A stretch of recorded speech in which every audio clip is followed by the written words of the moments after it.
Welcome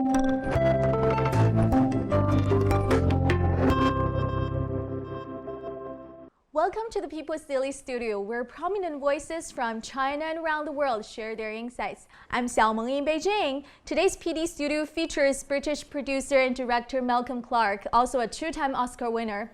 Welcome to the studio, Malcolm. It's very nice to be with you. Thank you. Hello, everyone. I'm glad to join you today. China is in so many ways becoming what we sort of imagine ourselves to be. People go to China to get a glimpse of the future now, when it comes to infrastructure and technology. And for us in the United States, that's threatening.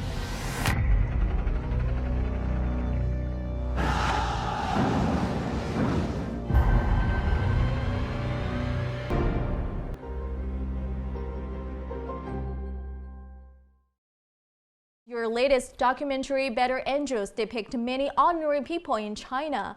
So I'm very curious about why are you so interested in China? We wanted to do was to make a film about how the future of China and America's relationship might improve.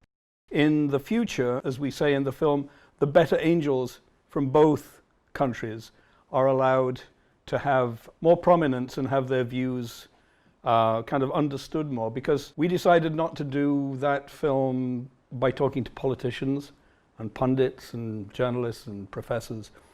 We decided to make a film entirely with people who didn't really know a lot about America or China. What we found is that the understanding which Americans have of China, which is quite shallow, quite narrow, and actually quite biased, because they don't really understand China at all. So we were trying to do was to kind of figure out how to address this information deficit between the two countries and bring both sides a little bit closer together. That's the purpose of the film. Actually, you spent 5 years shooting the documentary, right? Yeah. So what took you so long? Why 5 years?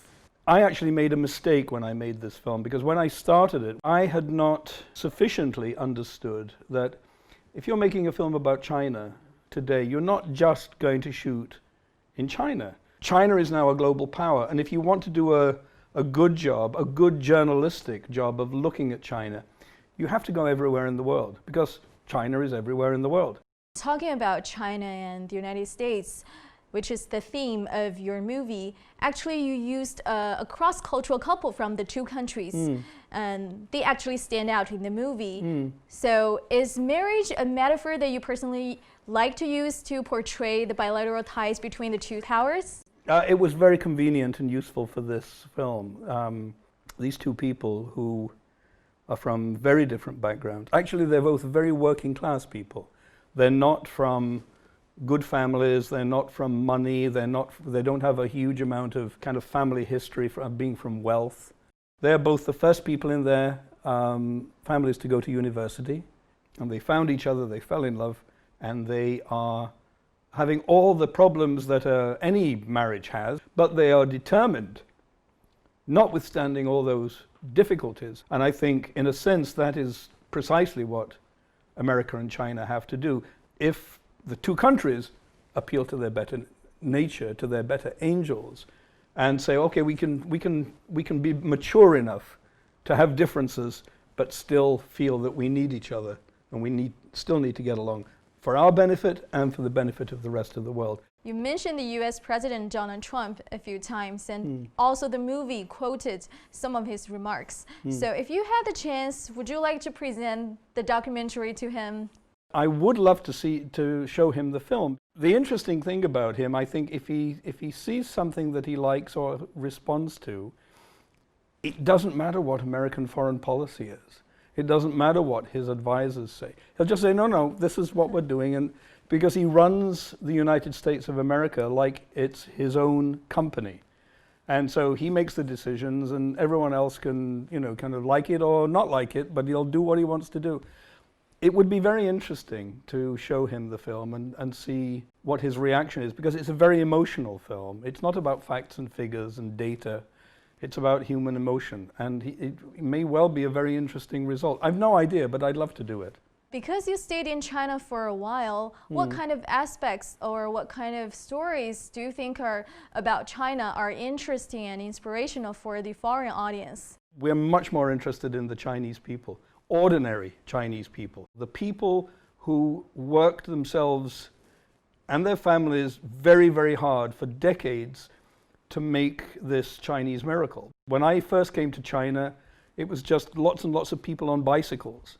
And you'd see a vehicle every 10, 15 minutes would come down a very quiet street.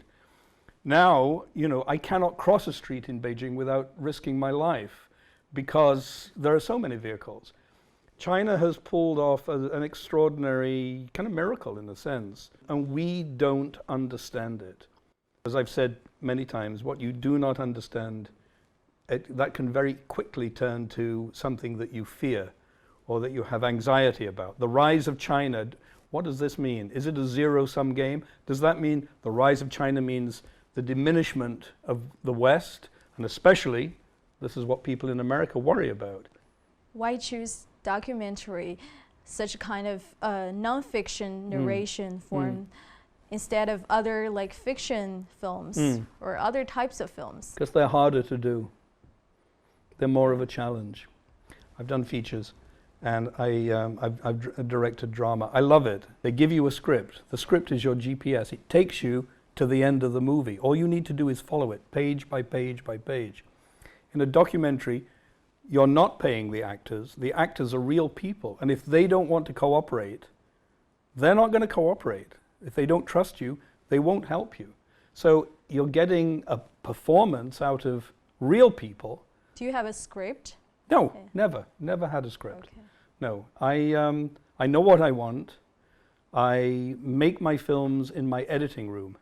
And then in the editing room, with an editor, who is also a very creative part of any documentary, you create the movie kind of backwards in a sense. You write your script after you've shot your film, and you shoot your film with real people. Here are the nominees for Best Documentary Short Subject. The Lady in Number 6, Music Saved My Life, Malcolm Clarke and Nicholas Reed.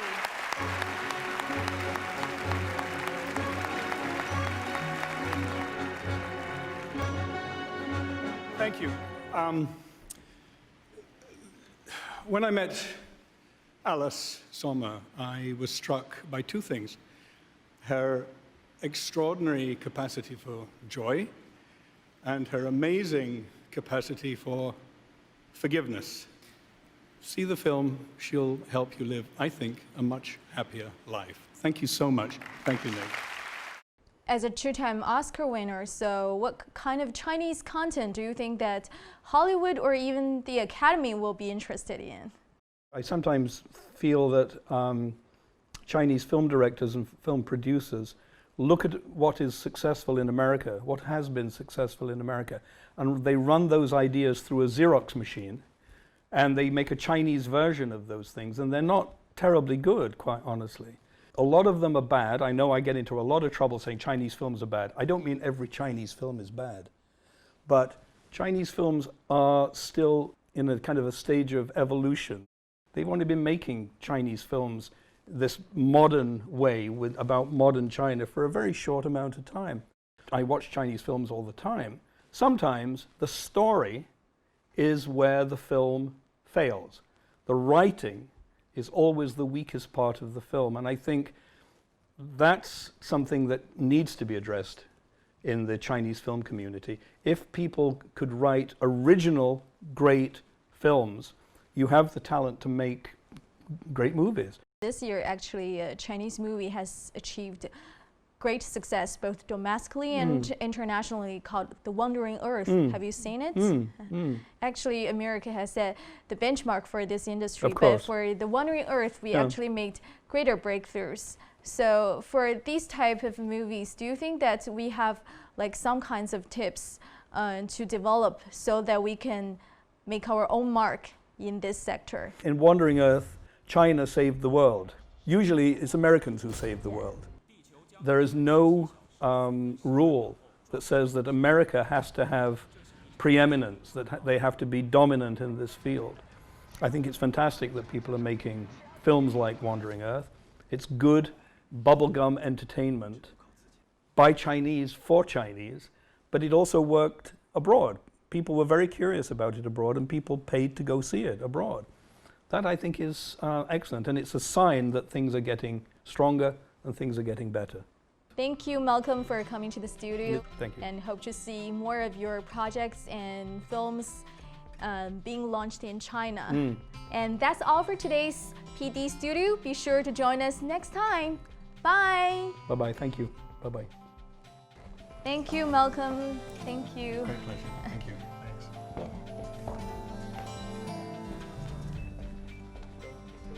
I'm thrilled to be with the guys at People's Daily app, and thank you for having me.